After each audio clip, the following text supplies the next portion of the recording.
ایک جنگل میں ایک درخت پر ایک بوڑھی چیل رہتی تھی۔ وہ ضعیف ہو جانے سے کہیں آ جا نہیں پا رہی تھی اور اسے کھانے پینے کے لیے بھی کافی مشکلات درپیش ہو رہی تھی۔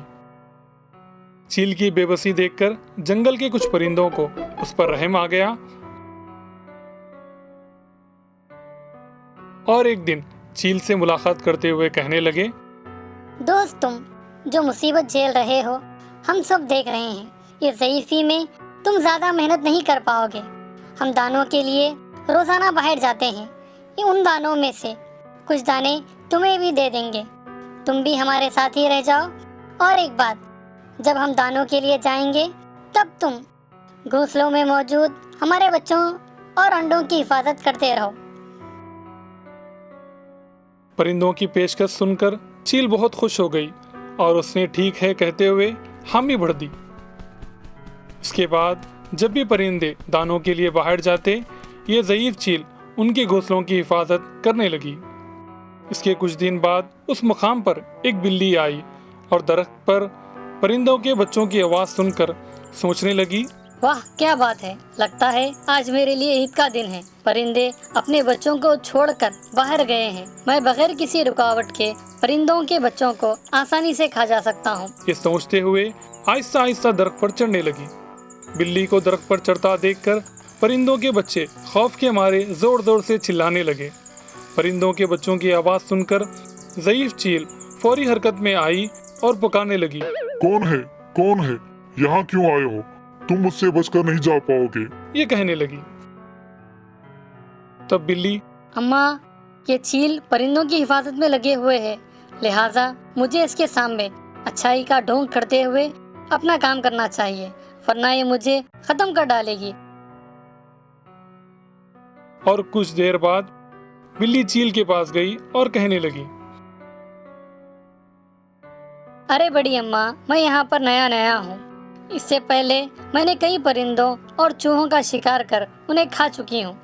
مجھے ایک بزرگ نے کہا ہے ایسا کرنا گناہ ہے، تب سے میں نے ان کی نصیحت سن کر شکار کرنا بند کر دیا ہے اور تم جیسے نیک لوگوں کی تلاش میں ہوں۔ میری نہ جانے کون سی نیکی کام آ گئی اور میری ملاقات آپ سے ہو گئی۔ آپ کی اچھی باتیں سن کر عمل کروں گا، اس لیے آپ سے گزارش ہے کہ آپ مجھے نصیحت کریں تاکہ میں کچھ اصلاح کر سکوں۔ بلی کی باتوں پر یقین کرتے ہوئے چیل نے کہا، ضرور کروں گی، تم سنو گے، اس سے بڑی بات اور کیا ہوگی۔ اس دن کے بعد بلی چیل کے پاس جا کر چیل کی باتیں سننے کا ڈھونگ کرتے ہوئے پرندوں کے بچے اور انڈے کھا جانے لگی اور بڑی چالاکی سے کھانے کے بعد بچوں کے ہڈیاں اور پر چیل کے ٹھکانے پر ڈال دینے لگی۔ نظر کم ہو جانے سے چیل کو کچھ بھی دکھائی نہیں دے رہا تھا۔ اس طرح بلی ہر دن چیل کے پاس جا کر اچھی باتیں سننے کا ڈھونگ کرنا اور بچوں کو کھا جانا بلی کی عادت بن گئی۔ پرندے اپنے بچے مرتے دیکھ کر خوب پریشان ہونے لگے، انہیں کچھ سمجھ نہیں آ رہا تھا اور وہ ضعیف چیل سے کچھ پوچھ بھی نہیں پا رہے تھے، اس لیے کہ اس کی نظریں کمزور ہو چکی تھی اور وہ سمجھ رہے تھے کہ کوئی سانپ آ کر بچے اور انڈے کھا جا رہا ہوگا۔ یہ سوچ کر پرندے خاموش ہو گئے۔ لیکن ایک دن نہ جانے کیوں ایک پرندے کو شک ہوا، خدا نہ کرے کہیں یہ ضعیف چیل تو ہمارے بچوں کو نہیں کھا رہی ہے۔ یہ سوچتے ہوئے چیل کے ٹھکانے پر پہنچ گئی۔ وہاں پر اسے ہڈیاں اور پر نظر آئے۔ یہ دیکھ کر اسے خوب غصہ آیا اور اس نے یہ بات فوراً اپنے تمام ساتھیوں کو بتائی۔ ضعیف چیل ہی ہمارے بچوں کو کھا جا رہی ہے۔ یہ سن کر سارے پرندے غصے میں آ گئے اور چیل کے پاس جا کر، تم نے ہمارے بچوں کو مار ڈالا۔ یہ کہتے ہوئے اپنی چونچوں سے مار مار کر چیل کی جان نکال دی۔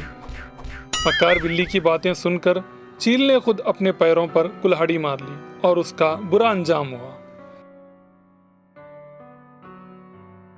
سبق: اسی لیے دوستی کرتے وقت ہمیشہ دغا بازوں سے دور رہنا چاہیے، ورنہ ہماری جان کو ہی نقصان پہنچ سکتا ہے۔